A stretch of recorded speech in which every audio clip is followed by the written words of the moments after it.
Hello and welcome to a new review. So you already read the title, so I guess you are interested in this book or have already read it. In any case, if you are interested but don't really know what it is about, first I'll show you the cover. It's beautiful.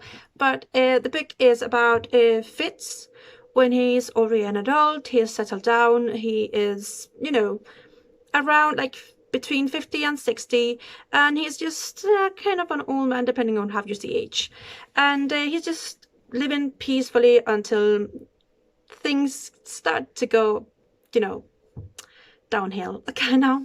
So I'll first start talking about my feelings of this book in general, and then I'll try to get into more details without spoiling anything. I'll try not to, at least. I don't think I have it written down. So let's just get started. So I like the book. Well, as much as I've liked the rest of the series. So if I had to rate it, I would rate it between 4 and 5 stars. Well, on my Goodreads, I actually rated it 4 stars, but I'm thinking of maybe giving it 5. But it's not 5 either, so between those two. And well, I don't think like rating really shows what I'm thinking and feeling and all that stuff, so I prefer not to. But just to give you like an approximate, what is it called, insight, is that a word? I don't know, but like, if you rate books, just so you know what I'm rating it. In any case, I had a bit of a problem with the book at first. Like, just the first page, I was actually just crying. That's my problem. I was crying just on the first page. But once I got over that, it was really, really easy to get into Hobb's writing, because it's just very easy. I feel like her writing style just pulls you in and doesn't let you go. You just have to keep reading and reading, and once you feel like you've had enough for that day, or you just have to like do stuff because you have a life, you kind of can't, and she suddenly comes up with like conversations or things that just happen that are interesting, and you have to keep reading.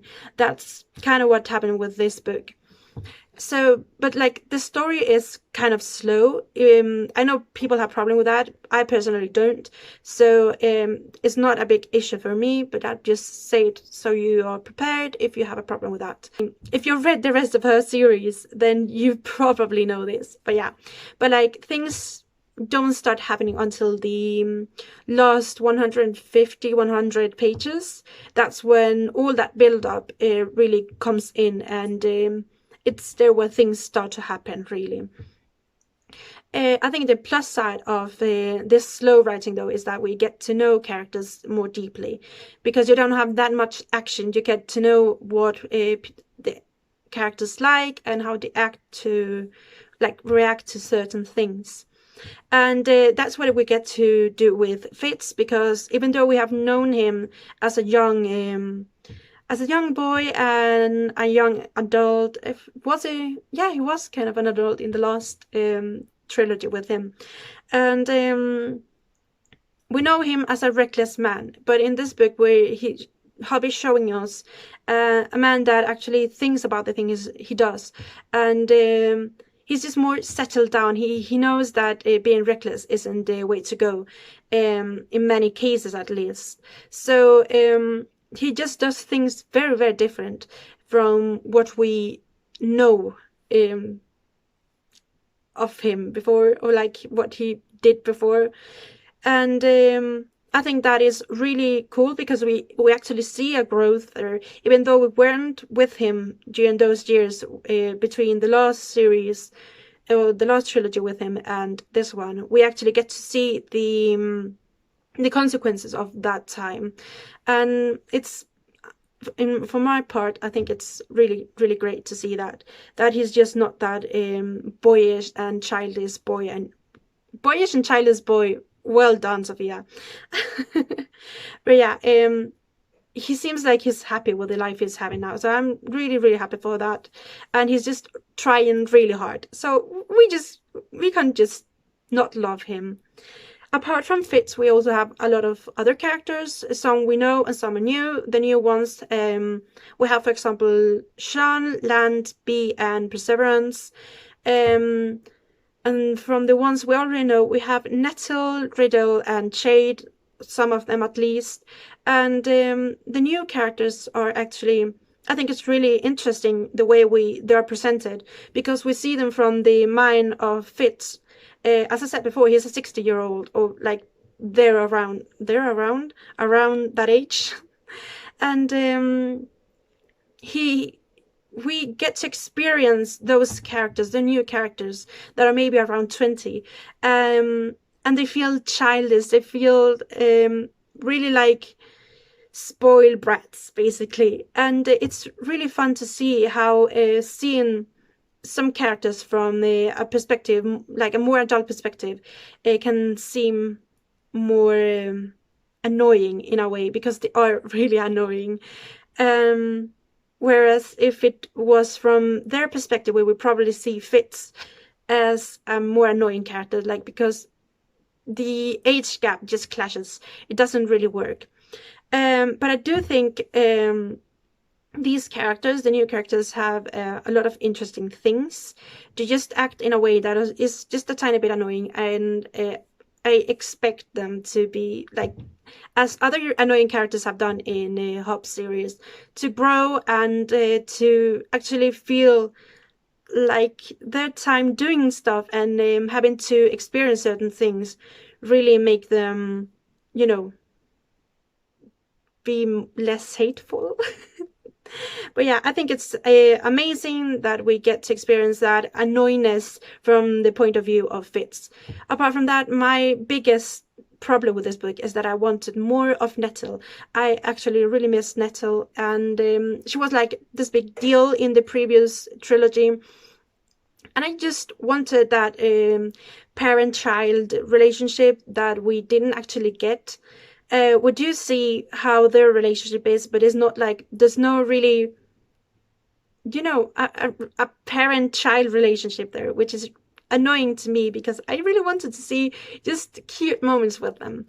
And the conversations they have are just not that much face to face. It's more like by letters, or things someone has told them about the other person, or just by skilling.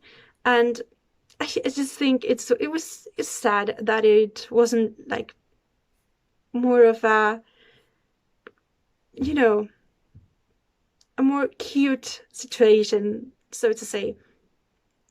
And I don't really want to get too into what happens, because I don't want to make any spoilers. And I really want you to read it if you haven't. But I'll say that I cried a lot. Things happened that just made me cry all the time. I actually tabbed the times I cried. It's almost all blue, which for me, that is sad moments. And specifically in this book, is just crying and crying and crying. And yeah, I just couldn't help my tears from falling, to be honest. I don't know what happened there. Maybe I was just too emotional, but basically there's just there were just scenes and things the characters said that were really sad, because they were either remembering the past, and that Fitz's past was quite heartbreaking. And apart from that, I don't want to say what happens in it, but like things happened. And what I wasn't expecting, gosh, is another perspective, like POV.